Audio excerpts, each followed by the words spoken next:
থেকে উঠে স্নান করে একটু বসলাম।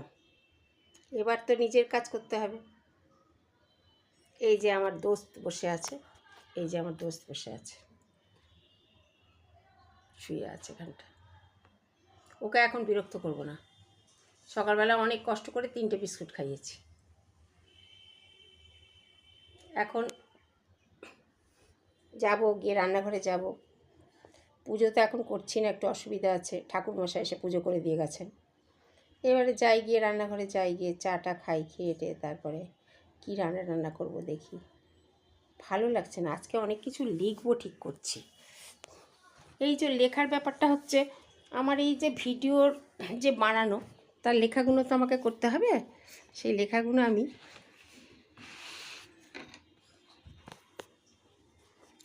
এই যে দেখুন,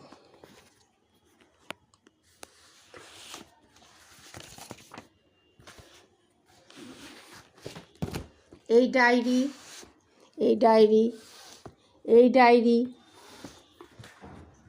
এক গাদা পেন, খাতা সব কিনে জমাট করি আর লিখি। যখন পছন্দ না হয় তখন আবার সেটা কেটে দিয়ে আবার অন্যটা লিখি। এইভাবে ঠিকঠাক করে তারপরে ভিডিও বানাই। আমার ভিডিও বানাতে খুব ভালো লাগে জানেন।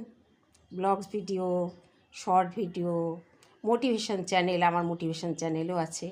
আপনারা মোটিভেশন চ্যানেলেও দেখতে পাবেন। না, আমি নানা রকমের মোটিভেট করার জন্যে নানা রকম ভিডিও বানিয়ে থাকি। খুব ভালো লাগে আমার ভিডিও বানাতে, আর আমি খুব ভালোবেসেই কাজটা করি। আপনারা অবশ্যই দেখবেন, সাপোর্ট করবেন, আশা রাখবো। তো আজকে টাটা।